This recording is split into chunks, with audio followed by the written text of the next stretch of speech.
Adam and Eve, Part 1, The Garden. In the beginning, the world was quiet. The earth was fresh, rivers flowing pure, the sky painted bright with stars. The trees lifted their branches like arms of praise, and flowers opened their faces to the sun. Every bird sang, every beast moved gently across the fields. It was peace. And in that peace, God formed man from the dust of the ground. With his own breath, he gave life, and the man opened his eyes. His name was Adam. He looked around at the beauty of creation, the rivers, the trees, the sky above, and he knew he was not alone. God placed Adam in a garden called Eden. It was unlike any place on earth. The grass was soft beneath his feet, the trees heavy with fruit, rivers winding through with water clear as crystal. Everywhere he turned, there was life, beauty, and joy. "Here," God said, "you may eat freely of every tree in the garden, and except for one, the tree of the knowledge of good and evil. The day you eat of it, you shall surely die." Adam listened, his heart at peace. He worked the garden, naming every animal that passed by, lion and lamb, eagle and dove, each with its place, each with its song. Yet even among so many creatures, Adam felt something missing.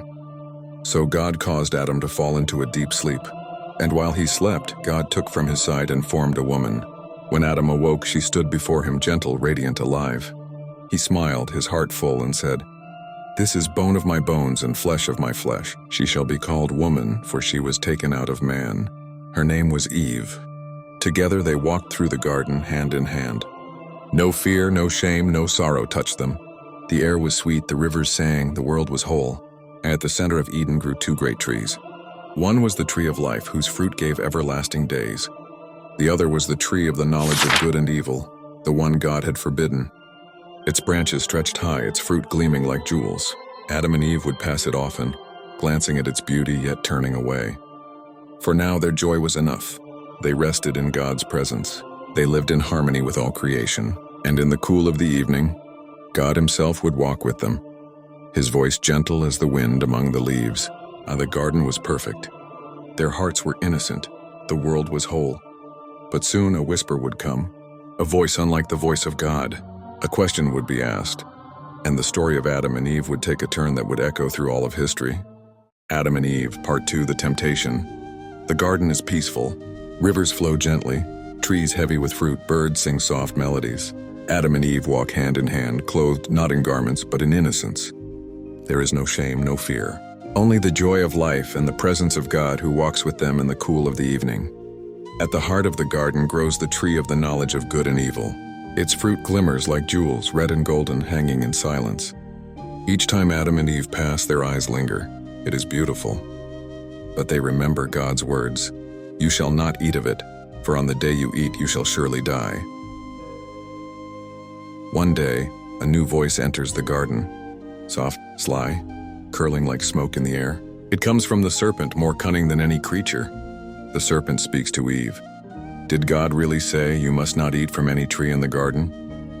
Eve replies, her voice calm, "We may eat from the trees. But God said you shall not eat from the tree in the middle of the garden, nor touch it, or you will die." The serpent's eyes glimmer. "You will not surely die. For God knows that when you eat of it, your eyes will be opened. You will be like God, knowing good and evil." Eve looks again. The fruit is beautiful. It looks good for food. It seems to promise wisdom. Her heart stirs with curiosity, with longing. Slowly she reaches out her hand. Her fingers brush the smooth skin of the fruit. She plucks it, holds it, gazes at its glow. Then she lifts it to her lips and eats. The taste is sweet, strange, heavy with something she cannot name. She turns to Adam, standing near. Her eyes plead, her hand offers. And Adam, silent, steady, takes the fruit he eats. Oh, in an instant, the garden feels different. The air grows heavy. The trees seem to shiver. Their eyes open wide, and they see they are naked. Shame, unknown until now, rushes over them. They sew fig leaves together, covering themselves in haste. Their laughter is gone, their peace is broken. As evening falls, they hear the sound they once welcomed with joy, the voice of God walking in the garden.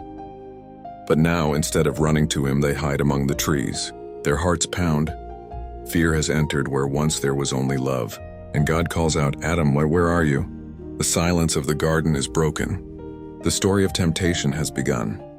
Adam and Eve, Part 3, The Fall. The garden is no longer the same. The air feels heavy. The leaves whisper uneasily. Adam and Eve crouch among the trees, clothed in fig leaves, their hearts beating fast. Once they waited for the sound of God's footsteps with joy.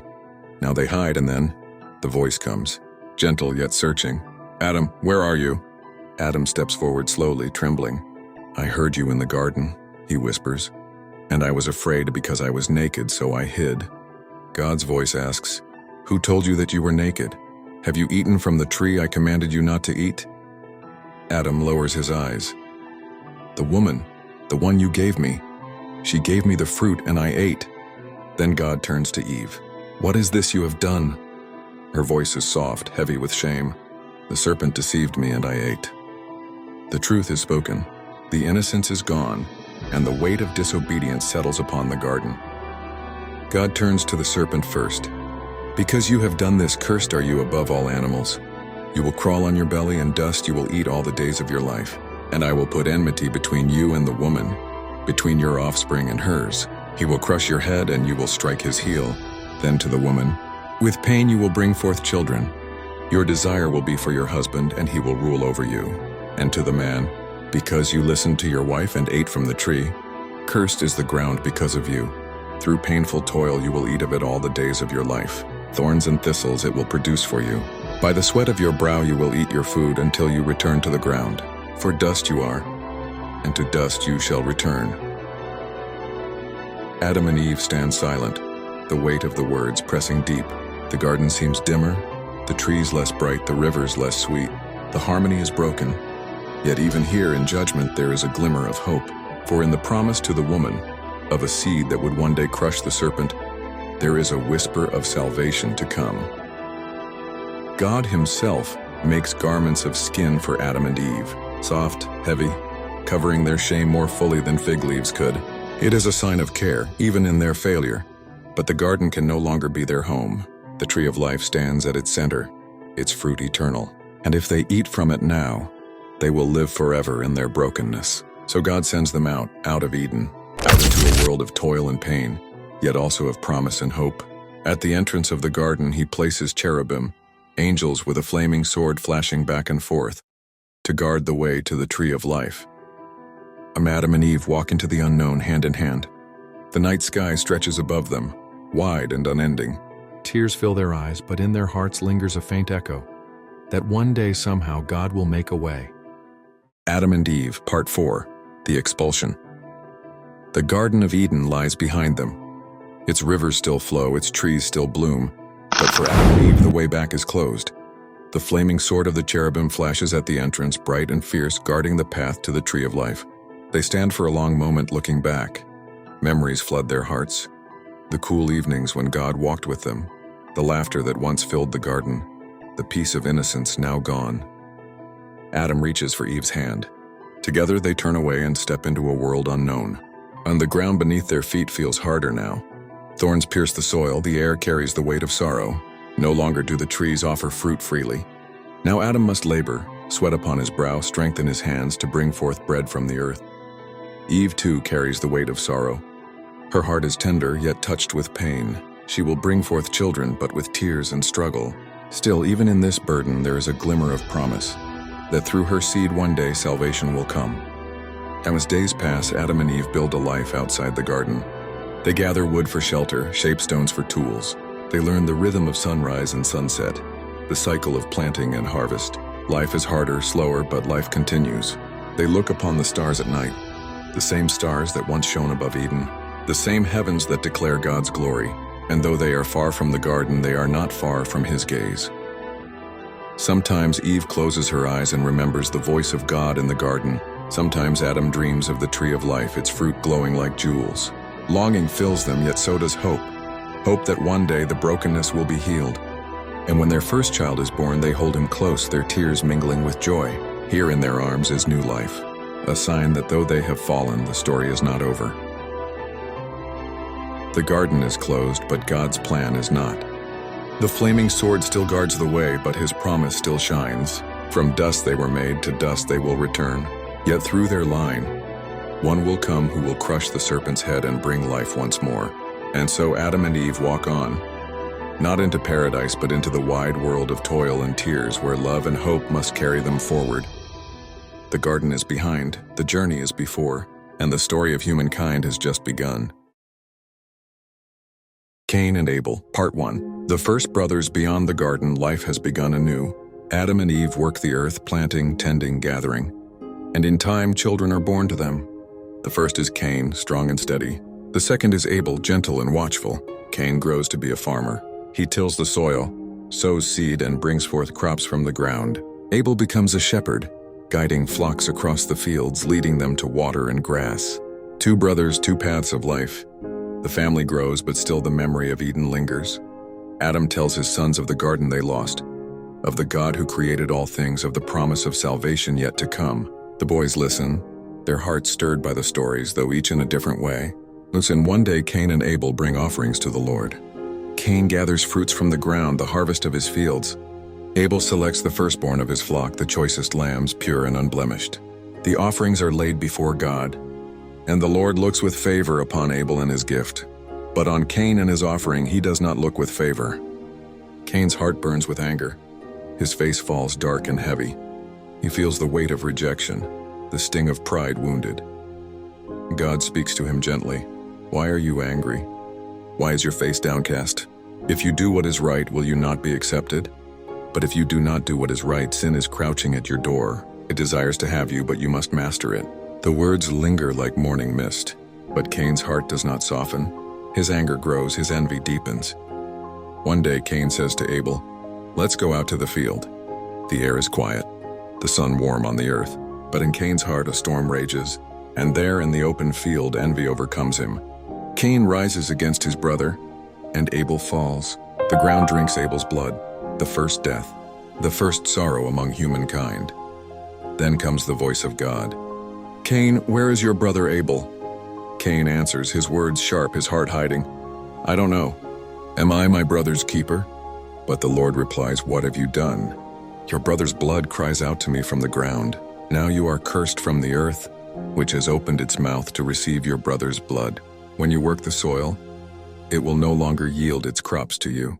You will be a restless wanderer on the earth." Cain trembles, fear and sorrow filling him. "My punishment is too great. I will be hidden from your presence. Anyone who finds me will kill me." But God places a mark upon Cain, a sign of protection. No one who finds him will harm him. And so Cain departs, wandering far from his family, far from the land he knew. But Eve weeps for Abel, the gentle shepherd. Adam bows his head, sorrow heavy in his chest. The ground that once blossomed freely now carries the memory of blood. And the story of the first brothers becomes the story of both love and loss, devotion and envy. Cain and Abel, Part 2, The Wanderer. The field is quiet, but the ground remembers. Abel's blood has sunk into the earth, and its cry has risen to heaven. Cain walks away, his steps heavy, his heart darker than the night. The mark of God rests upon him, not as a curse of death, but as a sign of protection. No one may take his life, yet no place will ever be home. He becomes a wanderer. Through valleys and hills, through forests and plains, Cain moves on. Everywhere he goes, he feels the weight of what he has done. The laughter of his brother is gone. The voice of his parents is far. Even the soil resists him, refusing to yield its strength. And yet life continues. Cain builds a city, names it after his son Enoch. His children grow, their children after them. From his line come those who play music, those who craft metal, those who herd cattle. The world begins to shape itself through his descendants. But always beneath their songs and tools lingers the memory of blood spilled in the field. The story of Cain cannot be forgotten. And back at home, Adam and Eve mourn. The loss of Abel weighs like stone upon their hearts.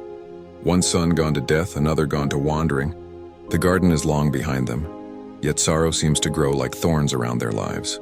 And then hope, Eve bears another son. His name is Seth, and she says, "God has granted me another child in place of Abel since Cain killed him." Through Seth, a new line begins, a line that will call upon the name of the Lord, a line that will keep alive the promise first whispered in Eden, that one day a deliverer will come. The story of Cain and Abel is not only of envy and blood, it is also of mercy and hope. For though Cain wandered, he was not destroyed.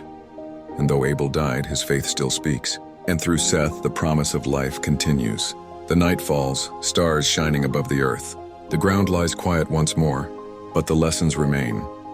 that sin crouches at the door, that choices carry weight, and that even in sorrow, God's mercy makes a way. Noah Part 1. The Ark. The world had grown dark. Not the darkness of night, but the darkness of hearts. Men and women filled the earth, but their thoughts were only evil. Violence spread like a storm. The beauty of creation was clouded by sin, and God looked upon the world with sorrow. The rivers still flowed, the sun still rose, the trees still bore fruit, but the people he made had turned away from him. All except one. His name was Noah. He walked with God. In a world of corruption, his heart was steady, his steps faithful. And God spoke to Noah, "I will bring a flood upon the earth to wash it clean. But you, Noah, will build an ark. Bring your family inside and 2 of every kind of animal, male and female, for through you life will begin again." Noah listened. The task was great, the command strange, yet he did not doubt. He began to build. Day after day, the sound of hammer and saw filled the air. Neighbors watched, laughing, mocking. "What is this old man doing? Building a ship on dry land? There is no sea here, no flood, no storm." But Noah kept working. Each plank set in place, each nail driven with purpose. He built the ark long and wide, with rooms inside and a roof above. The smell of fresh-cut wood filled the valley. The shape rose slowly like a mountain of timber. His sons, Shem, Ham, and Japheth, helped him. His wife and their wives gathered supplies, grain, water, jars of oil, bundles of cloth, all prepared as God had said. At last the ark stood complete, strong, steady, ready for the waters to come, and then the animals began to arrive. From forests and fields, from rivers and skies they came, 2 by 2, steady and calm as though led by unseen hands. Lions padded softly across the ground. Birds fluttered, settling on beams of wood. Elephants walked heavy, their steps shaking the earth. Sheep bleated, goats trotted, rabbits hopped. Every creature found its place. Noah and his family watched in wonder. The ark, once empty, now stirred with life. The sky was still blue, the earth still dry, but the air carried a hush as if creation itself was waiting. God spoke again, "Go into the ark, you and your family, for the flood will come." And so Noah obeyed. He led his family inside. The animals settled, the doors stood wide. Then, by the hand of God, the great door of the ark closed. The world outside continued as before. Children laughed, men worked, women sang. But inside the ark, Noah and his family waited. The timbers creaked softly. The animals shifted in their stalls, the lamps flickered. And in the silence, Noah's heart rested in one truth. God had spoken, and God would keep his word. The rain had not yet begun, but soon the first drops would fall. Noah, Part 2. The Flood. The door of the ark is shut. Outside, the sky is still blue, the earth still dry. But inside, Noah and his family wait. The animals stir softly, bleating, growling, fluttering, whispering with sound. The great vessel rests silent like a sleeping giant on the land. Then it begins, a drop, then another. Rain falls, gentle at first, tapping on the roof like fingers of mist. But the clouds thicken, the wind rises and the sky opens. The rain pours, heavy and endless. Streams swell into rivers, rivers rush into torrents. Water creeps across the ground, filling valleys, climbing hills. The people outside run, calling to one another. Their laughter now turned to fear, but the ark stands closed, its heavy door sealed by the hand of God. For 40 days and 40 nights the rain does not stop. The fountains of the deep burst forth and the flood covers the earth. Mountains vanish beneath waves, forests disappear under waters. The cries of the world fade until only the endless roar of rain remains. Or inside the ark, the lamps flicker. Noah speaks softly to calm his family. The animals rest, some quiet, some uneasy. The vessel creaks as the waters lift it high. The ark floats, safe, steady, upon the face of the flood. Through the windows, all they see is water. No fields, no trees. No hills, only waves, rolling and endless. But within the ark, there is life. Within the ark, there is hope. Days pass into weeks. The rain ceases, but the waters still cover the earth. The ark drifts beneath the sky, carried wherever the currents flow. Noah waits. His heart rests in the promise God gave, that through him life will begin again. At last, after many months, the ark comes to rest on the mountains of Ararat. The waters still surround them, but the vessel is steady. Noah opens a window. He sends out a raven. It flies back and forth, searching but finding no place to land. Then he sends out a dove. It returns, weary, with nothing in its beak. Noah waits 7 days, then sends it again. This time the dove comes back with a fresh olive leaf, green and tender. Hope stirs, the waters are receding. 7 days more, Noah sends the dove again. And this time it does not return. The earth is drying. At last, God speaks. Come out of the ark, you and your family, and every living creature with you. Fill the earth again. The door is opened. Light floods in. The ground is soft, damp, but firm beneath their feet. The animals pour out, running, flying, leaping into freedom.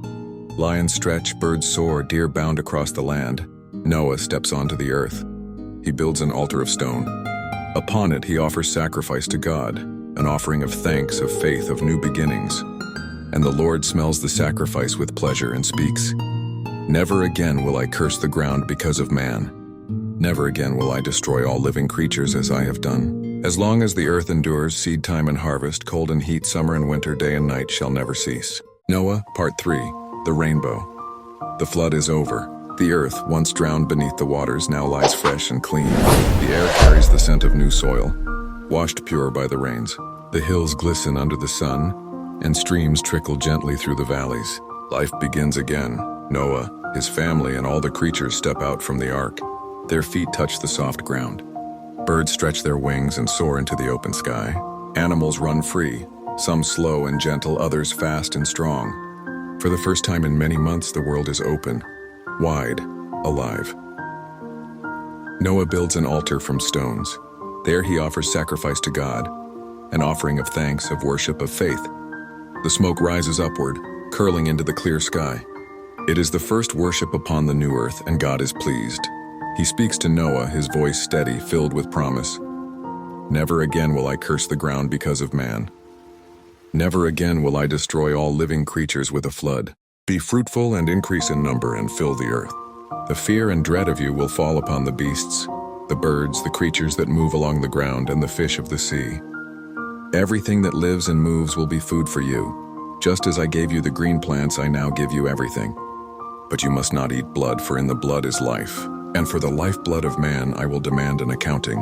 For in the image of God man was made.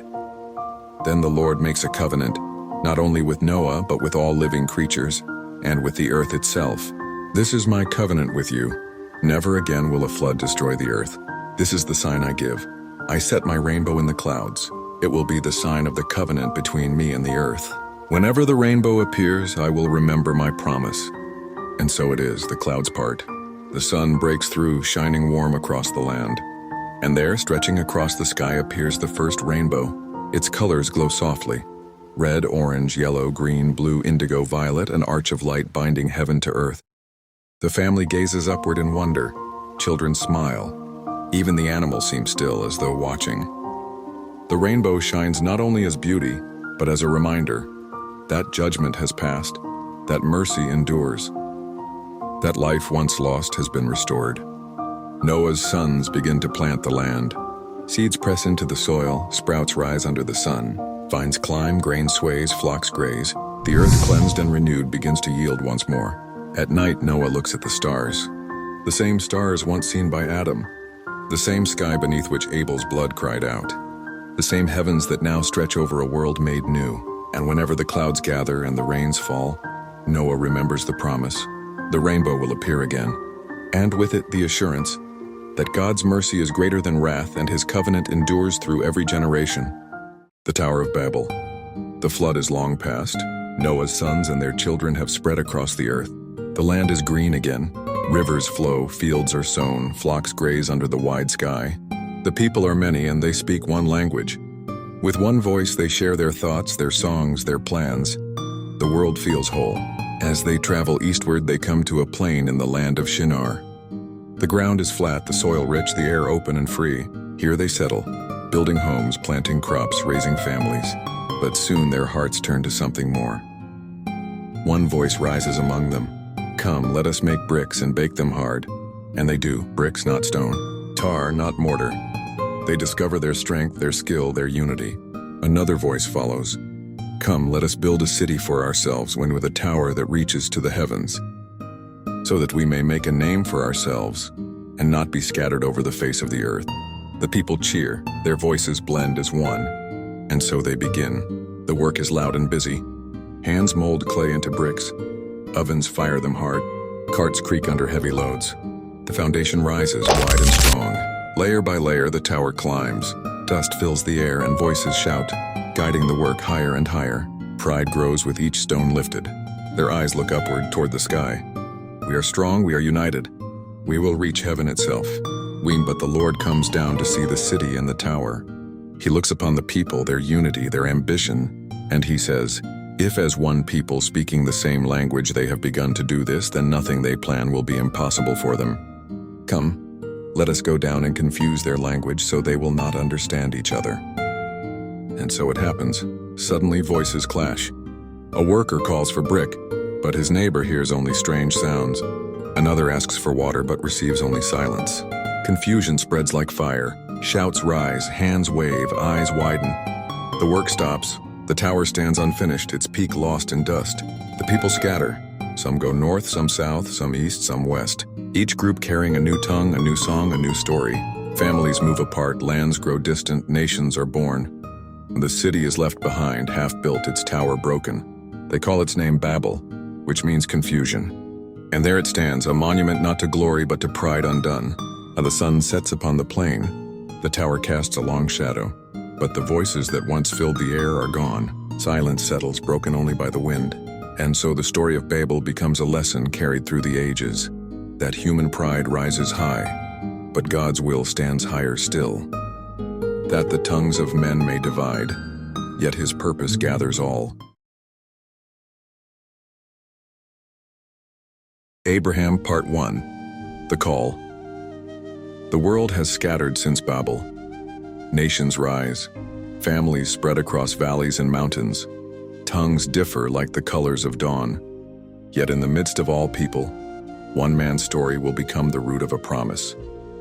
His name is Abram. He lives in Ur of the Chaldeans, a city of walls and markets, of idols and altars to many gods.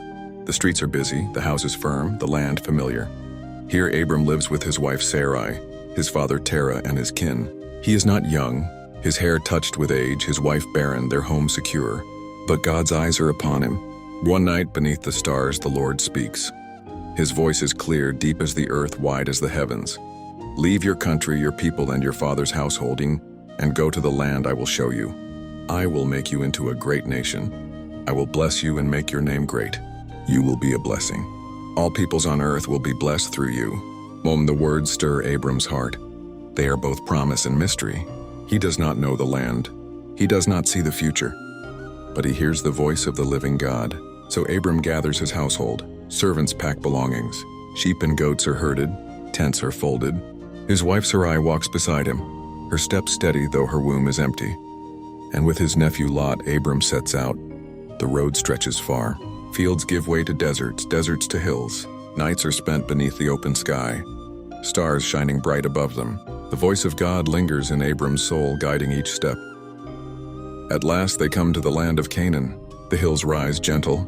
Rivers cut through valleys, trees scatter the plains. The land feels both strange and familiar, as though waiting for his arrival. The Lord speaks again. To your offspring I will give this land. Abram builds an altar, stones stacked carefully, wood laid upon them. Here in this new place he calls upon the name of the Lord. Not the gods of Ur, not the idols of stone, but the living God who called him forth. His journey is not finished. Famine will come, trials will follow, doubts will rise. But the call has been spoken, the promise has begun. And so Abram walks on, step by step, not by sight but by faith. The man who left his home becomes the father of nations. And in the quiet of night, beneath the stars countless as sand, the promise glows that through him all the world will be blessed. Abraham, Part 2. The promise and Isaac. Years pass since Abram left his home. He walks the hills of Canaan, sets up tents beneath oaks and beside streams. Everywhere he goes, he builds altars to the Lord, calling on his name. The land is wide, but still empty of the one thing God promised, descendants as countless as the stars. Abram and Sarai grow older, their hair silver, their steps slower. The hope of children feels far away, fading like mist at sunrise. And yet God's voice returns. One evening, the Lord speaks to Abram in a vision. Do not be afraid, Abram. I am your shield, your very great reward. Abram bows low, his voice trembling. O Lord, what can you give me since I remain childless? A servant in my household will inherit all I have. But the Lord takes him outside. The night sky glitters above, deep and endless. Look up at the heavens and count the stars, if indeed you can count them. So shall your offspring be. And Abram believes, not because he sees, but because he trusts. And God counts it to him as righteousness. Like time passes and God renews his covenant. He changes Abram's name to Abraham, father of many nations. Sarai becomes Sarah, princess. Through them, nations will rise, kings will be born. But the promise still seems impossible. They are old, too old for children. So when 3 visitors come to their tent one hot afternoon, Sarah listens from behind the curtain as one of them speaks. By this time next year, Sarah, your wife, will bear a son. She laughs quietly to herself. How could this be now that I am worn and my husband is old? But the visitor, an angel of the Lord, replies, Is anything too hard for the Lord? And so it happens. At the set time, Sarah gives birth. Her laughter fills the tent, but this time not in disbelief, this time in joy. She names the child Isaac, which means he laughs. Abraham holds his son close, his heart trembling with wonder. The promise that once seemed distant now lies in his arms, wrapped in swaddling cloth. The boy grows strong and bright, a sign of God's faithfulness. But with the joy comes a test. For God will ask of Abraham something greater than he ever imagined. A test of love, of faith, of trust beyond reason. Yet that is a story for another night. Abraham, Part 3. The Test of Isaac. The years pass. Isaac grows tall and strong, the joy of Abraham and Sarah's old age. The laughter of his name fills their tent, reminding them always that nothing is too hard for the Lord. Through Isaac, the promise shines bright. But one day the Lord speaks to Abraham. His voice is calm, yet it carries weight like the mountains.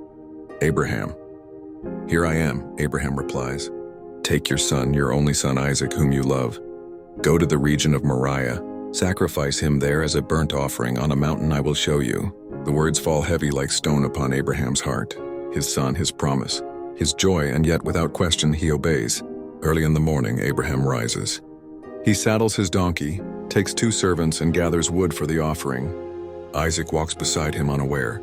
For 3 days they journey, the mountains rising ahead, the air growing still. On the 3rd day, Abraham sees the place in the distance. He tells his servants, Stay here with the donkey while the boy, and I go over there. We will worship, and then we will come back to you. He lays the wood on Isaac's shoulders, takes the fire and the knife in his hands, and together they climb. Letting as they walk, Isaac speaks softly. Father? Yes, my son? The fire and wood are here. But where is the lamb for the burnt offering? Abraham's voice trembles, yet he answers with faith. God himself will provide the lamb, my son. And they walk on together. On at last they reach the place. Abraham builds an altar of stones, arranges the wood upon it. Then with a heart breaking, he binds his son Isaac and lays him on the altar. He lifts the knife, his hand shaking but ready. And then a voice calls from heaven, Abraham, Abraham. Here I am, he answers. Do not lay a hand on the boy, do not harm him. Now I know that you fear God because you have not withheld your son, your only son, from me. Abraham lowers the knife, tears flooding his eyes. He looks up, and there, caught in a thicket by its horns, is a ram. He takes the ram and offers it as a burnt offering instead of his son. The mountain is quiet again, save for the crackle of fire and the cry of the ram, and Abraham names the place the Lord will provide. The angel of the Lord speaks once more. Because you have done this and have not withheld your son, your only son, I will surely bless you. Your descendants will be as numerous as the stars in the sky and as the sand on the seashore. Through your offspring, all nations on earth will be blessed because you have obeyed me. Father and son descend the mountain together. The promise lives on, and in the quiet of his heart, Abraham knows the God who gave Isaac, the God who provided the ram, is faithful, always. Isaac. Part 1. The Family of Promise. Isaac grows to manhood, gentle and thoughtful, the son of promise. He remembers the mountain, the altar, the trembling hand of his father, and the ram provided by God. His life carries the weight of covenant, yet also the peace of knowing that the Lord watches over him. Abraham grows old, his hair white as the snow on distant peaks. But before he dies, he wants to see his son with a wife so the promise may continue.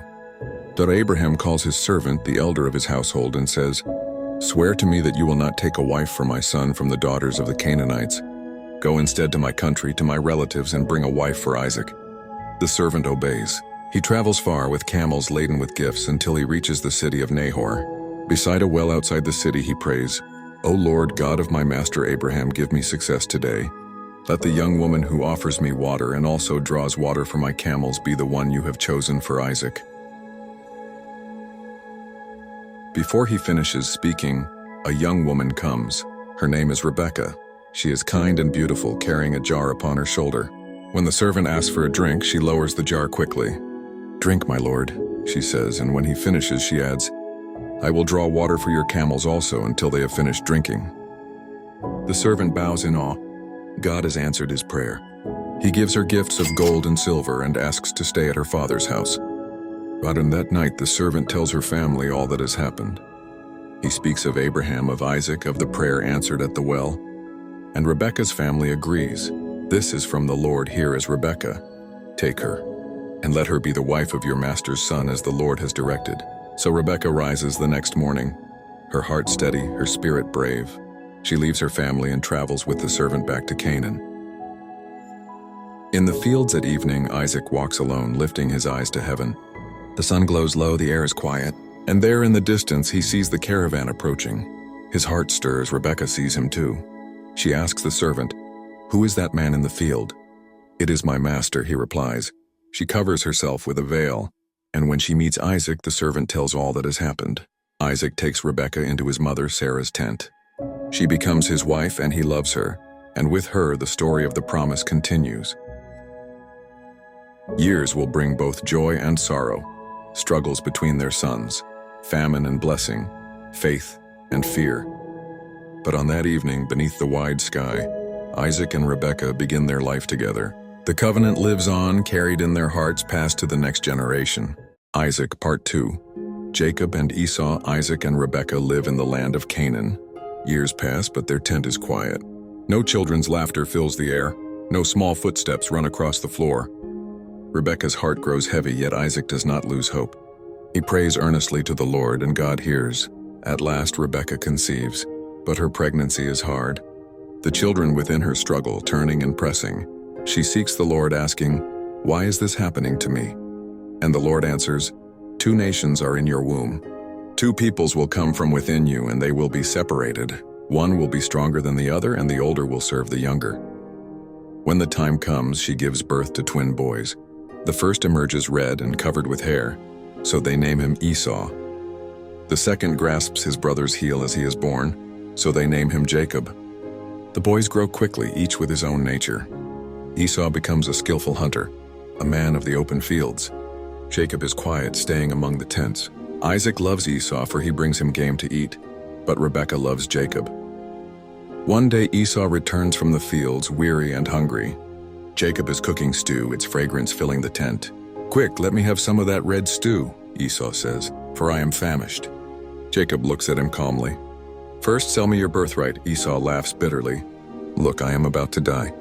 What good is a birthright to me?" And so, for a bowl of stew, Esau despises what should have been precious. Jacob serves him, and Esau eats, not knowing how deeply this choice will echo. Years pass. Isaac grows old, his eyes dim with age. He calls for Esau, his firstborn. "My son," he says, "prepare me a meal of the kind I love so that I may give you my blessing before I die."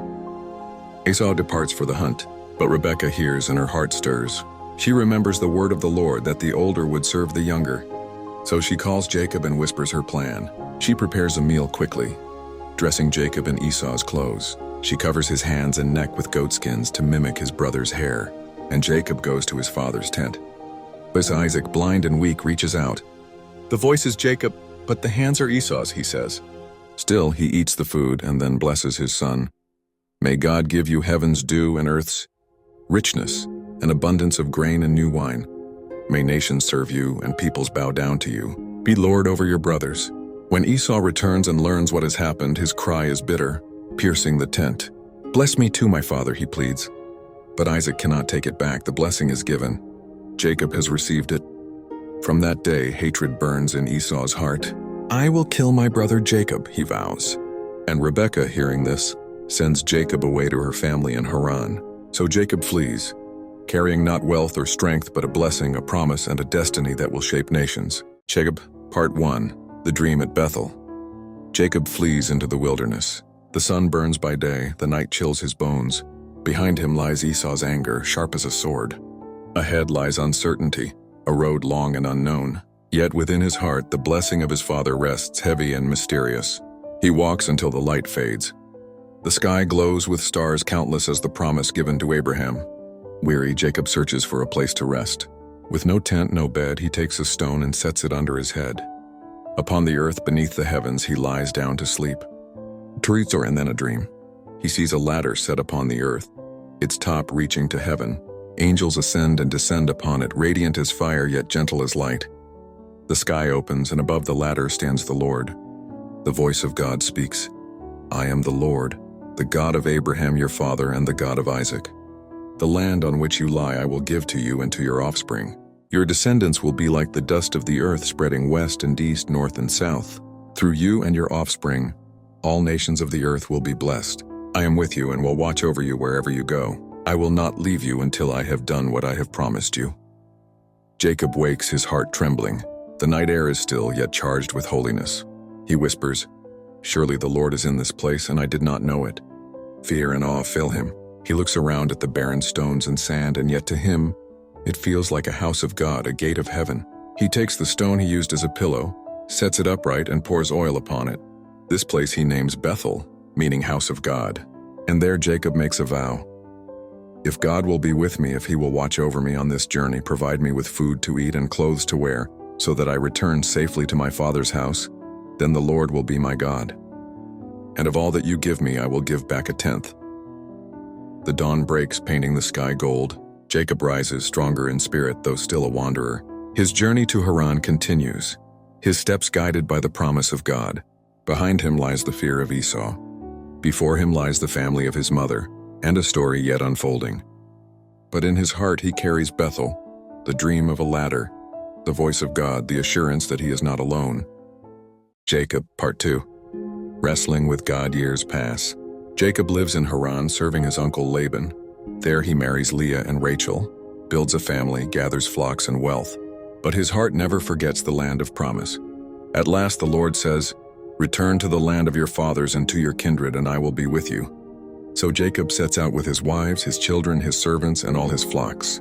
But one fear lingers, Esau, the brother he deceived, the brother who once vowed to kill him.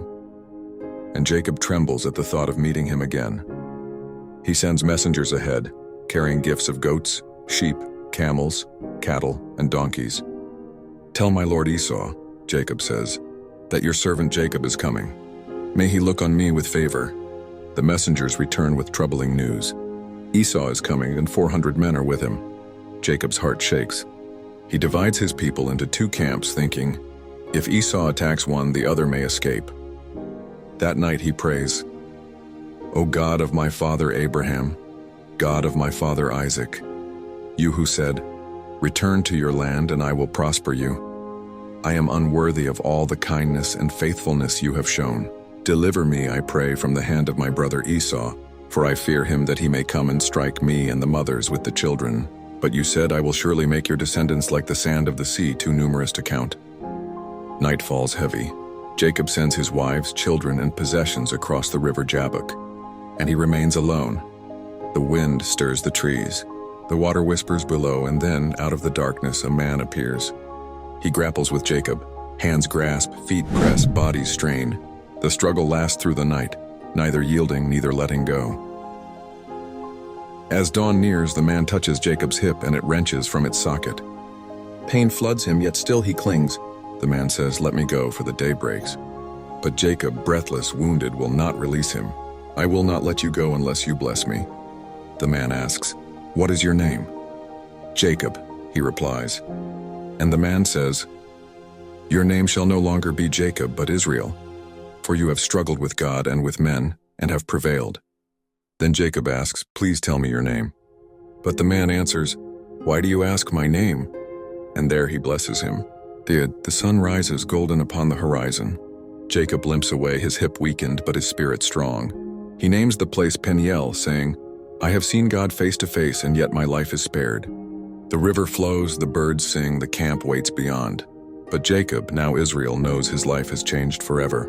No longer the deceiver, now the one who wrestled with God and was blessed. Jacob, Part 3. Israel and the 12 sons. The sun rises over the hills of Canaan. Jacob, now called Israel, walks slowly, leaning on his staff, his hip still weak from the night of wrestling. But in his heart he carries a new name, a new identity, and a promise stronger than before. When he meets Esau, fear trembles within him. But instead of wrath, Esau runs to embrace him. The two brothers weep together, their anger dissolved like mist before the morning sun. Peace is restored, and Jacob settles once more in the land promised to his fathers. Years pass. Israel's family grows large, a camp wide with children, servants, and flocks. His sons are many, 12 in all, from Leah, Rachel, and their handmaids. Each boy carries a future, a role in the great story that unfolds. Reuben, the firstborn, strong yet restless. Simeon and Levi, fierce and fiery. Judah, whose line will one day lead to kings. Zebulun and Issachar, faithful workers of the land. Dan and Naphtali, Gad and Asher, each with their own gift. Joseph, beloved of Israel, the child of Rachel's heart. And finally, Benjamin, the youngest, tender and cherished. 12 sons, 12 tribes yet to come. Together, they are the beginnings of a nation. But family is never without sorrow. Jacob favors Joseph, clothing him in a coat of many colors. The brothers burn with jealousy, dreams stir. Joseph speaks of sheaves bowing down, of stars bending low. Envy grows sharp as a blade, and one day the brothers betray him, selling him to traders bound for Egypt. Israel's heart shatters. He weeps for Joseph, refusing comfort. Surely my son has been torn by wild beasts, he cries, and the camp mourns with him. Yet even in grief the promise remains, hidden in ways he cannot yet see. Wait, the years roll on. The family faces famine, hunger pressing hard against the land. But in Egypt, Joseph has risen, unknown to his brothers, to a place of power second only to Pharaoh. Through him, food is stored, grain fills the barns, and the world comes to Egypt for bread. In time, Israel and his sons journey there. The old father sees Joseph again, alive and strong, and his spirit revives. In Egypt, his family is saved. They live in the land of Goshen, growing in number, safe for a season. And as Jacob's life nears its end, he gathers his sons. He blesses each one, speaking words of destiny, words that will shape their tribes. And with quiet breath he departs, laid to rest beside Abraham and Isaac in the cave of Machpelah. The story of Jacob ends, but the story of Israel begins. 12 sons, 12 tribes, a people chosen, carrying the covenant of God. Joseph. Part 1. Sold as a slave. Joseph is the son of Jacob's old age, the child of Rachel's heart. From the moment of his birth, Israel loves him deeply.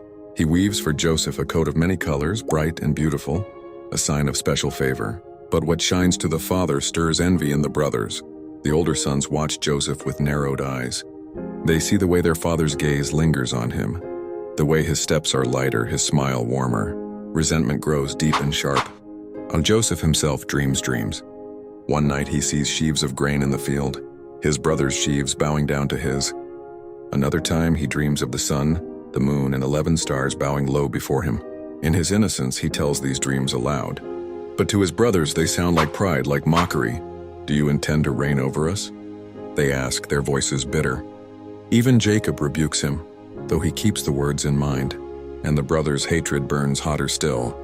Twice a day Jacob sends Joseph to check on his brothers as they pasture the flocks near Shechem. Joseph goes, his coat of many colors gleaming under the sun. From a distance the brothers see him coming, his figure small against the hills. Their hearts harden. Here comes the dreamer, one says. Let us kill him and see what becomes of his dreams. But Reuben, the eldest, speaks more gently.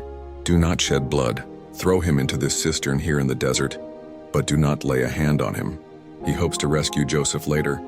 So when Joseph arrives, they strip him of his coat, the gift of their father. They seize him and throw him into an empty pit. The walls echo with silence, the boys' cries fading upward. As they sit to eat, a caravan approaches. Ishmaelite traders, their camels laden with spices, balm, and myrrh, bound for Egypt. Judah speaks. What profit is it if we kill our brother? Come, let us sell him to the Ishmaelites. After all, he is our flesh and blood, the brothers agree. They draw Joseph up from the pit, his eyes wide with fear. For 20 pieces of silver they sell him. The traders bind him, leading him away toward Egypt. And when Reuben returns and finds the pit empty, he tears his clothes in grief. The boy is gone, what will I do? The brothers take Joseph's coat, dip it in goat's blood, and carry it to their father. Do you recognize this, they ask? Jacob sees the coat and collapses in sorrow. It is my son's robe. Surely a wild beast has devoured him. Joseph has been torn to pieces. He weeps long and bitterly. No comfort eases his grief. Surely I will go down to the grave mourning for my son, he cries. Meanwhile, far away, Joseph is carried into Egypt. The land is strange, the language unknown, the people unfamiliar. His heart is heavy with fear, yet within him glows the memory of dreams, the visions of grain, the stars bowing down. He does not know how or when, but he trusts the God of his fathers. The story is not over. What his brothers meant for harm will in time become a path of salvation. Joseph. Part 2. In Egypt, Joseph enters Egypt as a slave, led by strangers through the city gates. The land is vast and rich. Temples rise high, statues stand tall, the Nile flows wide and strong. The language is strange, the customs unfamiliar. Yet Joseph's heart whispers the same truth. The God of his fathers is still with him. He is sold to Potiphar, captain of Pharaoh's guard. In that household, Joseph works with steady hands and a faithful heart. Whatever task is given, he completes with care, and the Lord blesses his work. Soon Potiphar sees that everything Joseph touches prospers. Fields yield more, animals grow strong, servants work better under his care. So Potiphar entrusts Joseph with his entire house. Nothing is withheld from him except the master's food and wife. Joseph, once a slave, now walks with quiet dignity, his steps guided by the favor of God. But in the house, a new test arises. Potiphar's wife watches Joseph, noticing his strength and beauty. Day after day, she tempts him. Come lie with me. But Joseph refuses. My master has trusted me with everything. How could I do such a wicked thing and sin against God? Her desire turns to anger. One day, when the house is empty, she seizes his cloak. Lie with me, she demands. Joseph pulls free, fleeing into the open air, but his cloak remains in her hands. But when Potiphar returns, she twists the story. This Hebrew slave you brought into our house tried to dishonor me. See, here is his cloak. Her words ignite Potiphar's fury. Though Joseph is innocent, he is cast into prison. Iron bars close around him, the walls echo with silence. And yet even in prison, the Lord is with him. The warden sees Joseph's character, his faith, his wisdom. He places all the prisoners under Joseph's care. And whatever Joseph does, God makes it succeed. In time, 2 new prisoners arrive, Pharaoh's cupbearer and baker. One night each has a dream, troubling and strange.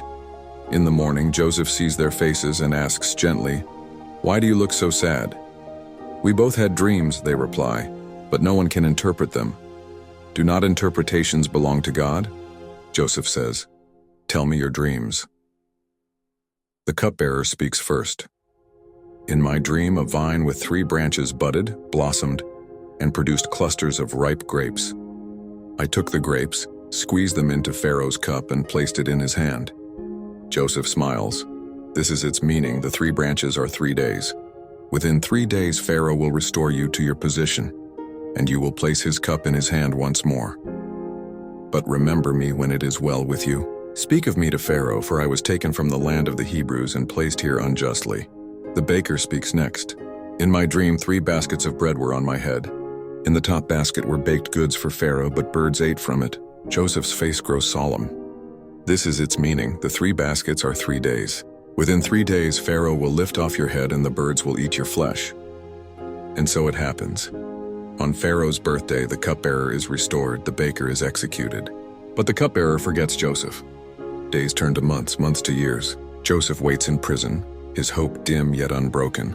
For though men forget, God remembers. And soon the dream will open the door to Joseph's destiny. Joseph, the Part 3, From Prison to Palace. The prison is dark, the days long.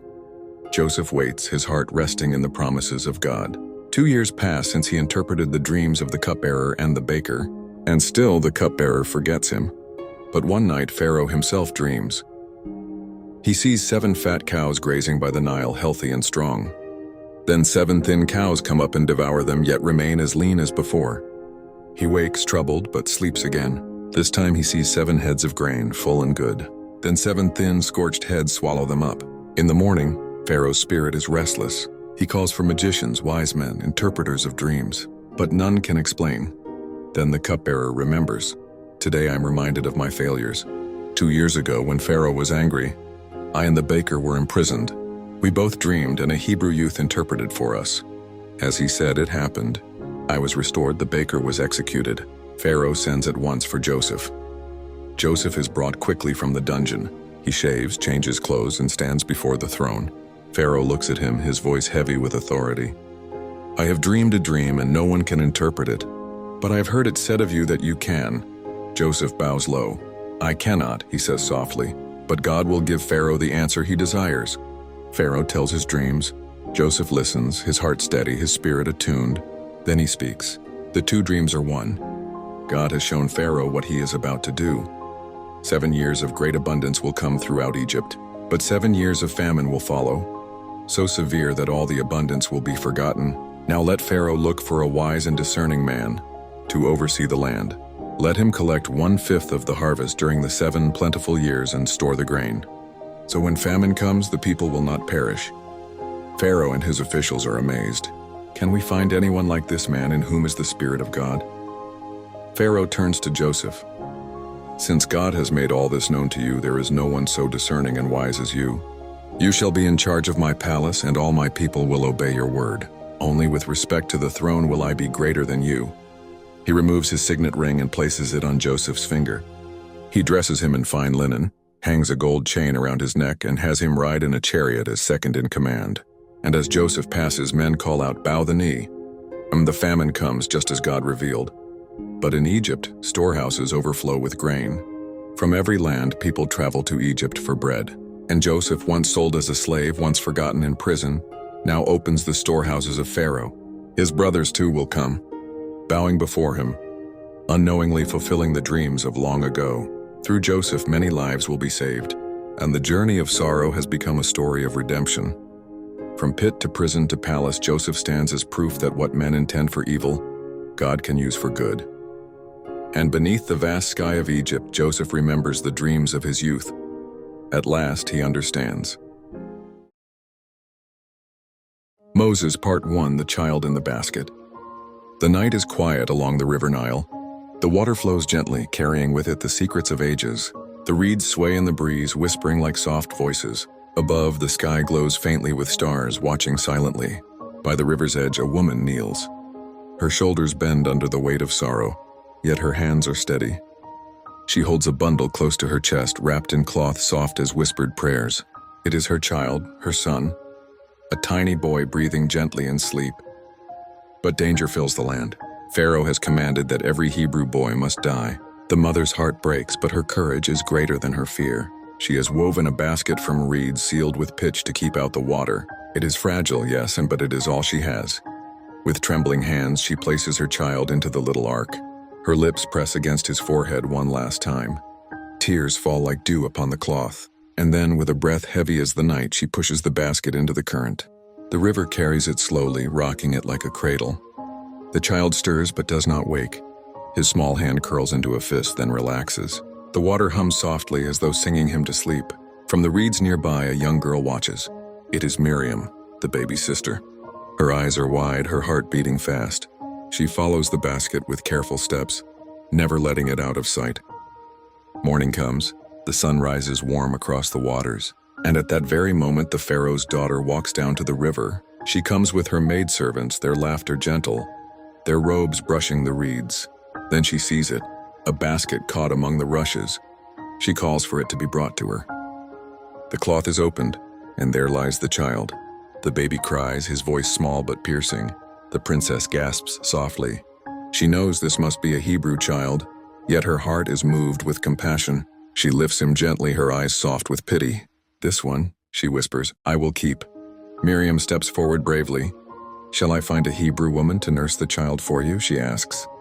The princess nods, and so the child's own mother is brought back. She holds her son once more, her tears now mixed with joy. In time, when the boy is older, he is given to the princess. She calls his name Moses. Because, she says, I drew him out of the water.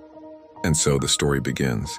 Not with armies, not with thrones, but with a river, a mother's love, and a child cradled gently in the hands of destiny. Moses, Part 2, The Prince of Egypt. The child in the basket has grown. The boy once hidden among the reeds now walks in marble halls. He is called Moses, and though born a Hebrew, He is raised as a prince of Egypt. The palace of Pharaoh is grand. Stone pillars rise like tall trees. Golden lamps flicker in wide chambers. Servants bow, musicians play, scribes trace words on the scrolls. And in the midst of it all, Moses learns. He is taught the wisdom of Egypt. He studies the stars, the rivers, the ways of war. He wears fine linen, eats from silver dishes, and speaks with confidence in the courts of Pharaoh. To many, he looks like an Egyptian. But in his heart, he remembers the songs of his people. For when he was young, his true mother whispered to him of Abraham, Isaac, and Jacob. She told him the stories of God's promise. She sang the old songs in the quiet of the night. And though he lives among princes, he cannot forget who he is. One afternoon, Moses walks out from the palace. The sun is hot, the air heavy with dust. There he sees his people, the Hebrews, bent under the weight of labor. They carry bricks, drag stones, sweat dripping down their faces. And beside them stands an Egyptian overseer, whip in hand. Moses watches as the whip cracks. The Hebrew stumbles, groans in pain. Something stirs deep in Moses' chest. A fire, fierce and unyielding. He looks around, no one is near. His hand clenches into a fist. In a moment of anger, Moses strikes the Egyptian. The man falls, the dust covers him. The air is silent, yet Moses' heart pounds like thunder. He buries the body in the sand and walks away. But the weight of what he has done presses heavily upon him. The next day, Moses sees two Hebrews fighting each other. He steps forward, hoping to bring peace. "Why do you strike your brother?" he asks. But one turns and glares at him. "Who made you ruler and judge over us? Do you mean to kill me as you killed the Egyptian?" Moses freezes. The secret is out. Fear rushes through him like cold water. If the Hebrews know, then Pharaoh will soon know too. Well, that night sleep does not come. The palace walls feel narrow, the golden halls heavy with shadows. And soon word reaches his ears. Pharaoh seeks his life. So Moses flees. He leaves behind the palace, the wealth, the comfort. He crosses into the wilderness alone with nothing but the desert wind for company. And the stars glitter overhead, the same stars he once studied as a prince. But now they shine on a wanderer. Each step carries him farther from Egypt, farther from the life he knew.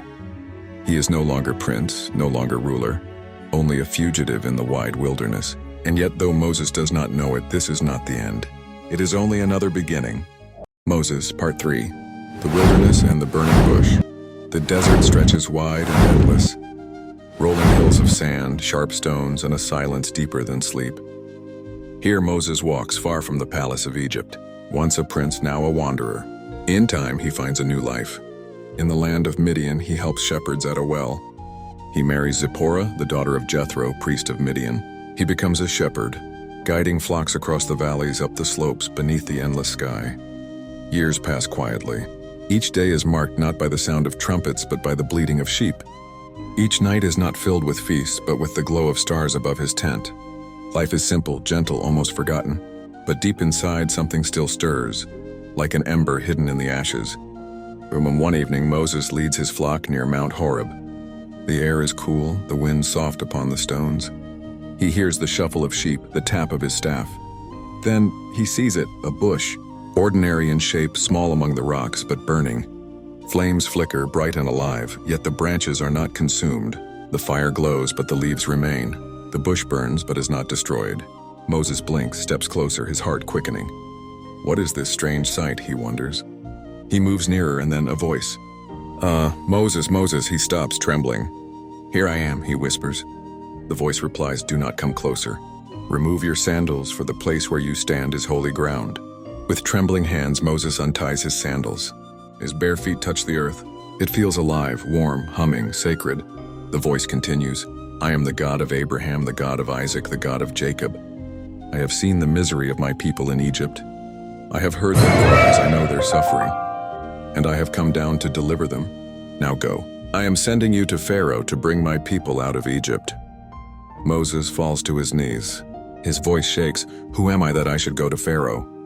That I should lead Israel out? The answer comes calm and steady. I will be with you. Still Moses hesitates. What if they ask your name? What shall I say? The voice replies with words that echo forever. I am who I am. Tell them I am has sent you. The fire burns, steady and eternal. The mountain is quiet. The sheep graze nearby, unaware. But Moses knows his life has changed forever. No longer a fugitive, no longer just a shepherd. Now chosen, now called, and beneath the stars of Horeb a new journey begins. Moses, Part 4, Return to Egypt. The desert night is quiet, but Moses cannot rest. The voice from the burning bush still echoes in his heart. Go, bring my people out of Egypt. He looks at his staff, once only a shepherd's rod. Now it is a sign of power, a reminder that God will be with him. In the morning, Moses gathers his family. With Zipporah by his side and his children close, he begins the long journey back toward Egypt, the land he once fled. While on the way, he is met by his brother Aaron. The years have changed them both, but their embrace is warm. Together, they speak of what God has commanded. Aaron will be his voice, Moses his staff. Two brothers, one mission. As they walk, the desert gives way to the familiar sights of Egypt. Its wide river, its fields of grain, its temples and statues carved high. But beyond the beauty lies the suffering of their people, still bent under the weight of slavery. At last, Moses and Aaron stand before Pharaoh. The palace is vast, its walls carved with images of gods and kings. Servants bow low, soldiers stand tall with spears gleaming. Upon the throne sits Pharaoh, proud, unyielding, his eyes sharp as stone. Aaron speaks the words given by God. The Lord, the God of Israel, says, "Let my people go so that they may worship me in the wilderness." But Pharaoh laughs. Who is this Lord that I should obey his voice? I do not know him. And I will not let Israel go. His voice is cold, his command harsh. Instead of freedom, he orders heavier burdens. The Hebrews must gather their own straw to make bricks, yet still produce the same number each day. The cries of the people grow louder. Some turn against Moses. You have made our lives harder. You have brought us only trouble. Moses bows his head in sorrow. He prays, Lord, why have you sent me? I went to Pharaoh, but things are worse. You have not delivered your people. And the voice of God comes again, steady and sure. Now you will see what I will do. By my hand, Pharaoh will let them go. I will redeem my people with outstretched arm. I will be their God, and they will know that I am the Lord. And so the signs begin. Moses casts down his staff. It becomes a serpent, alive and coiling. Pharaoh's magicians do the same. But Moses' serpent swallows theirs. Still, Pharaoh's heart is hard. Then the plagues come one by one. The Nile turns to blood. Frogs leap into houses and beds. Gnats swarm, flies darken the air. Livestock die, boils break upon the skin. Hail falls. Locusts devour the fields, and darkness covers the land. Each time, Pharaoh promises release, and each time his heart grows hard again. At last, Moses speaks the final warning. In a voice heavy with sorrow, he tells Pharaoh, "At midnight, every firstborn in Egypt will die. From the firstborn of Pharaoh to the child of the slave. But among the children of Israel, not even a dog will bark." Pharaoh's face hardens, his words are sharp. "Leave my presence. The day you see my face again, you will die." And Moses answers, calm and sure, "As you say, I will not see your face again." The night of deliverance is near. The people prepare their lambs, their bread, their hearts. Soon the Lord will pass over Egypt. Soon freedom will begin. Moses, Part 5. The night of Passover night falls over the land of Egypt. The air is heavy, the silence deep, as though the whole world is waiting. In the houses of the Hebrews, small fires flicker, casting a gentle glow upon humble rooms. Families gather close, fathers, mothers, children, each heart steady but expectant. On the table lies a simple meal, a lamb roasted over fire, bread without yeast and bitter herbs. But the true sign is not inside the home. It is on the door. The wooden frames are brushed with the blood of the lamb, a mark of protection, a shield of promise. Parents whisper to their children, "Tonight the Lord will pass through Egypt. Where he sees the blood, he will pass over us. We will be safe," and so they wait. The room is still, but faith fills the silence. Outside, darkness covers the land. Then midnight comes. A cry pierces the stillness. One voice, sharp and broken. Then another, and another. Soon the whole land of Egypt wails in sorrow. From the poorest hut to the palace of Pharaoh, every firstborn is taken. Grief spreads like a shadow, heavy and wide. But in the homes marked by the lamb's blood, there is peace. Not a cry, not a sound of loss, only the quiet breath of children sleeping, safe beneath the sign of deliverance. And in the palace, Pharaoh's heart is crushed. His pride, once unyielding, is broken at last. He calls for Moses and Aaron in the night. His voice is weary, trembling. "Go. Leave my people, you and the Israelites. Take your flocks, take your herds, and go, and bless me also. On the camp of Israel stirs quickly. Families gather their belongings, bread still unleavened, carried in haste. Neighbors press gifts into their hands, silver gold garments, urging them to depart. Steps quicken, voices whisper, doors open one by one, and under the cover of night an entire nation begins to move. Men and women, young and old, children carried in arms, flocks bleating softly. The road stretches before them, and behind them Egypt fades. And it is the first night of freedom. The first steps of a journey long awaited. The Hebrews walk together into the dark, guided not by fear but by faith.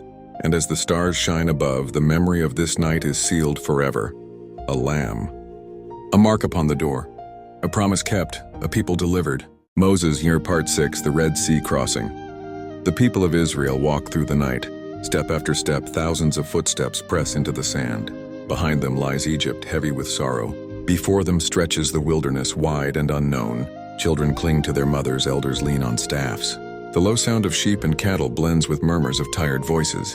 They are free at last, yet their freedom feels fragile, like a flame flickering in the wind. Then a sound rises behind them. At first faint, then louder. The thunder of hooves, the grinding of chariot wheels. Pharaoh has changed his mind. His army rushes after them. Horses swift, soldiers fierce, weapons gleaming. Fear spreads quickly through the camp. The people cry out, "Why did you bring us here, Moses? Was it to die in the desert? Better to serve in Egypt than perish here." But Moses lifts his staff high. His voice is calm, strong. "Do not be afraid. Stand firm, and you will see the salvation of the Lord today. The Lord will fight for you. You need only be still." On the Red Sea lies before them. Waves stretch wide, restless and deep. Behind, the dust of Pharaoh's army rises like a storm. Then the wind begins, soft at first, then stronger. It sweeps across the waters, steady, powerful. The sea trembles, parts, and pulls back. Walls of water rise on either side, tall and shimmering. Between them lies a path of dry ground, a way where none had been before. The people move forward. Step by step they cross the seabed.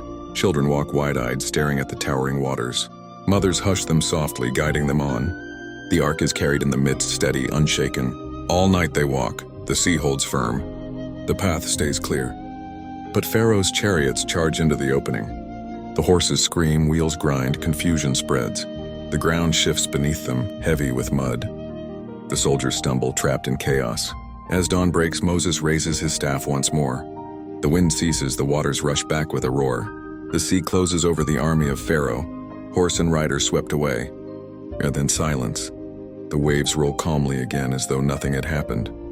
On the far shore, the people of Israel stand safe, their hearts trembling with awe. Voices rise in song. Miriam takes a tambourine. The women dance, singing, "The Lord is my strength and my song. He has become my salvation." The sun rises over the waters, golden and calm. The people rest, knowing they are truly free. And the sea, once a barrier, is now a memory of deliverance. A story whispered from generation to generation, of a God who makes a way where there is none. Moses, Part 7, at Mount Sinai. The wilderness stretches wide, yet the people keep walking. Day after day, step after step, guided by the cloud in the daylight and by fire in the night. They are never alone. The presence of the Lord moves before them, steady and sure. At last, after many weeks, their journey brings them to the foot of a great mountain. Its peak rises sharp into the sky, wrapped in mist, silent and still. This is Mount Sinai. Here the wanderers pause. Here God will speak. The camp spreads wide at the mountain's base. Tents dot the sand like stars fall into the earth. Children play quietly. Families gather near their fires, but often their eyes lift to the towering peak as though waiting for something unseen. Then the day comes. The sky darkens with heavy cloud. Thunder rolls, slow and deep, echoing through the valleys. Flashes of fire dance across the summit. The ground itself trembles, and the people tremble too. And Moses climbs, step by step, into the smoke, into the fire, into the presence of God. He waits there, high above, where no one else may go. The silence breaks, not with thunder, not with flame, but with a voice, calm, steady, eternal.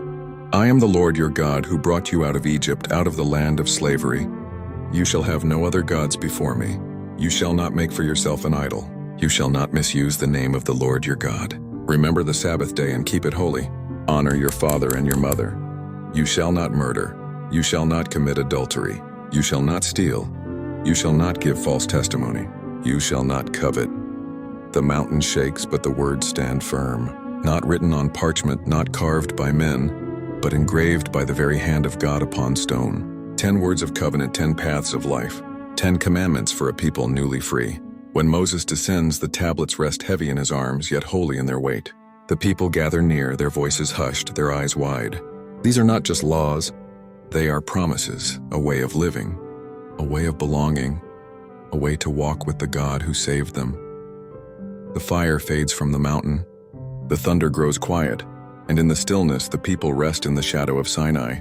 Moses, once a child hidden in a basket, once a prince, once a shepherd, now a leader chosen by God, knows the journey is far from over. But here, beneath the mountain, a new covenant is sealed. The people of Israel are no longer slaves, no longer wanderers without a name. They are God's people, and their story has only begun. From Moses to Joshua, the passing of the promise. The journey of Moses is coming to an end. For 40 years he has walked with the people through the wilderness, leading, guiding, comforting, correcting. He has spoken with God face to face as one speaks with a friend. He has seen seas divide, mountains tremble, and bread fall from heaven like morning dew. Now on the edge of the promised land, Moses climbs one final mountain, Mount Nebo. The air is still. The sun lingers low, casting the land in shades of gold. From the peak his eyes sweep far and wide. Before him lies the land flowing with milk and honey. Valleys green, hills rising gentle, rivers glimmering like silver threads.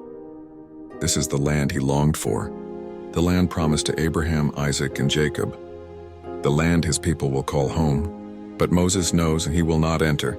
His journey ends here, and yet there is no bitterness in his eyes. Only peace. He has brought them this far. Now another will lead them on. Moses breathes his last on the mountain, and the Lord himself lays him to rest. The people mourn, their hearts heavy. But the story does not end with sorrow, for even as one chapter closes, another begins. The Lord speaks to Joshua, son of Nun, servant of Moses.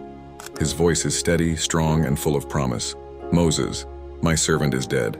Now you and all these people, get ready to cross the Jordan into the land I am giving them. Be strong and very courageous. Do not be afraid, do not be discouraged, for the Lord your God will be with you wherever you go. Joshua lifts his eyes. The wilderness still stretches behind them, but before them flows the Jordan River, wide and restless. Beyond it lies the land they have awaited for generations. And now it is his task to lead. The camp stirs with quiet anticipation. Families gather their belongings. Priests prepare the Ark of the Covenant, the symbol of God's presence among them. The people look to Joshua as they once looked to Moses. When the morning comes, the priests step into the river. The moment their feet touch the water, the current halts. The river stops flowing. Upstream, the waters rise like a wall, while downstream the riverbed lies dry, open as a road. The people move forward step by step across what was once a barrier. Children walk wide-eyed, glancing at the silent waters held back by unseen hands. Mothers clutch infants close. Fathers guide their families carefully. And all the while, the ark stands in the middle of the Jordan, steady, unshaken until the very last person has crossed. When the priests step out, the waters rush back, flowing as they always had. But now the people stand on the far shore of promise. While that night under the stars, Joshua knows the weight of what has begun. He is not Moses, but the same God who spoke from the burning bush, who thundered on Sinai, who parted the Red Sea, is with him. And as he closes his eyes, he remembers the words given to him. Be strong and courageous, and for the Lord your God is with you wherever you go. The story continues. The promise lives on, and the people rest in the land they have waited for, carried by a God who never leaves nor forsakes. Joshua, Part 2, The Fall of Jericho. The sun rises gently over the land of Canaan. Morning light spills across the valleys, warming the tents of Israel. Birds stir in the branches, and the air is calm. Yet within the camp, every heart waits. Ahead lies their first great challenge, the city of Jericho. Jericho's walls stand tall, strong, and unyielding, stone upon stone rising high, circling the city like arms of iron. Its gates are barred. Its people watch from above, fearful of the nation camped outside. For they have heard what the Lord has done, how he dried up the Jordan, how he delivered his people. Still the walls remain, daring anyone to enter. But Joshua does not look at the walls with fear. He remembers the voice of the Lord. And he knows victory will not come by sword or spear, but by obedience and trust. On one evening, Joshua walks near Jericho. The light fades, shadows stretch long, and the air grows still. Suddenly, he sees a figure standing before him, sword drawn, gleaming in the dusk. Joshua approaches carefully, his heart steady. "Are you for us or for our enemies?" he asks. The figure replies, "Neither. But as commander of the Lord's army, I have now come." Joshua falls to the ground, bowing low. The figure's voice is calm, commanding, "Take off your sandals, for the place where you stand is holy." And so Joshua listens. The plan is given, not of battle, but of patience. Not of force, but of faith. For 6 days the people march. Once each day they circle the city. Priests walk ahead carrying the Ark of the Covenant. 7 trumpets of ram's horn sound softly, echoing against the stones. But the army does not raise a sword.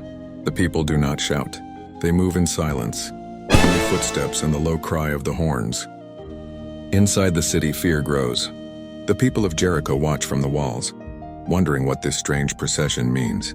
Day after day, the same rhythm, circling, blowing the horns, then returning to camp. On the 7th day, the people rise at dawn. This time they march not once but 7 times around the city. Each step slow, steady, reverent. The trumpets call out again and again, their sound like the beating of a great heart. At last Joshua lifts his hand. The priests blow the trumpets one final time, long and loud, and Joshua cries out, "Shout, for the Lord has given you the city." The silence breaks. The people shout with all their strength, voices rising like a storm. And then, the ground trembles. The walls shiver. Stone cracks, dust billows, and the mighty walls of Jericho collapse, crumbling into the earth. And the way is open. The city falls not by the power of men, but by the hand of God. The people of Israel enter, their hearts filled not with pride, but with awe, for they know the victory is not theirs alone. That night the camp rests. Joshua, Part 3, The Land of Promise. The battles have quieted now. The great walls of Jericho have fallen. Other strongholds too have yielded one by one. The land that once seemed impossible to enter now lies open before the children of Israel. It has been a long journey. From slavery in Egypt, through the wilderness, across the Jordan, and now at last into the hills and valleys of promise. The people settle their tents on fertile ground. They see vineyards already planted, fields ready for harvest, streams glistening under the sun. Their hearts, once weary with wandering, begin to rest. Joshua, now an old man, gathers the tribes together. The elders stand close, children sit near their parents, and all wait for his words. The Ark of the Covenant rests at the center, its golden wings shining softly in the light. The air is hushed, like the earth itself leans in to listen. Joshua lifts his voice, not in haste, but calm and steady. He speaks of the land and how it must be shared. Each tribe will receive its portion, each family its place. Boundaries are drawn, rivers and hills chosen as markers. What once was a wilderness without home now becomes a land of belonging. One by one, the tribes step forward to receive their inheritance. Judah, Ephraim, Benjamin, Dan. Each name spoken with reverence, each place given with care. Fathers nod quietly. Mothers smile, their eyes wet with relief. Children clutch the soil in their hands as though claiming it for their future. But Joshua does more than divide the land. He reminds them of something greater than borders or boundaries. "Remember," he says, "it was the Lord who gave you this land. Not by your sword, not by your strength, but by his hand. If you remain faithful, this land will be a place of peace. But if you turn away, you will lose the gift that has been given." His words sink deep like rain into thirsty ground. The people nod, their voices rising together. "We will serve the Lord our God and obey him." That evening, the camp glows with small fires. Families eat their meals in quiet joy. Children laugh softly, chasing one another under the stars. Fathers sit with sons, pointing out the hills that will soon be theirs. Mothers hum old songs, now filled with new hope. Joshua sits apart for a while, gazing at the sky. The stars shine brightly, just as they did when Abraham was told his descendants would be as numerous as the heavens. And now here they are, living proof of that promise. The land is no longer a dream. It is real, it is theirs. It is home. Joshua, Part 4, Joshua's Last Words. The years pass quietly in the land.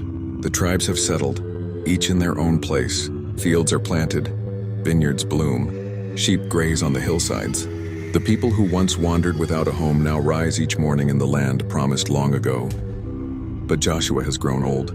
His hair is white, his back bent, yet his eyes still hold the calm fire of faith. He knows his time is short. And so he gathers the people together, just as Moses once did before him. The tribes assemble at Shechem beneath the shade of tall trees. Elders stand close. Families gather in circles. Children sit cross-legged in the dust, their eyes lifted toward their leader. The Ark of the Covenant rests in the center, gleaming softly in the sun. Joshua lifts his voice slow and steady. The years of battle, of wandering, of waiting seem to echo in every word. You have seen all that the Lord your God has done for you. It was not by your sword nor by your bow. It was the Lord who gave you this land. Now choose this day whom you will serve. As for me and my household, we will serve the Lord. His words linger in the still air, like a promise carried on the wind. The people respond together, their voices strong. We too will serve the Lord, for he is our God. That evening, the camp is quiet. Fires burn low, children fall asleep in their mother's arms. Fathers speak in hushed tones. The stars shimmer above, timeless and bright. Joshua sits alone for a while, gazing at the hills. He remembers Moses, standing on Nebo, looking at the land from afar. He remembers the Jordan waters parting. He remembers the shout that brought down Jericho's walls. And he remembers the voice that once told him, "Be strong and courageous." Now at the end of his life, Joshua feels those words still burning softly in his heart. He has led the people faithfully. He has seen the promise fulfilled. But when Joshua's time comes, he is laid to rest in the land he helped claim, the land flowing with milk and honey, the land of promise. The people mourn him, but they do not despair, for the memory of his courage and the covenant he renewed with them will remain. And so the story of Joshua closes, not with fear, not with wandering, but with peace. The land is theirs, the promise is kept, and the God who never left Moses, who never left Joshua, still walks with his people, guiding them through every step, every season, forever.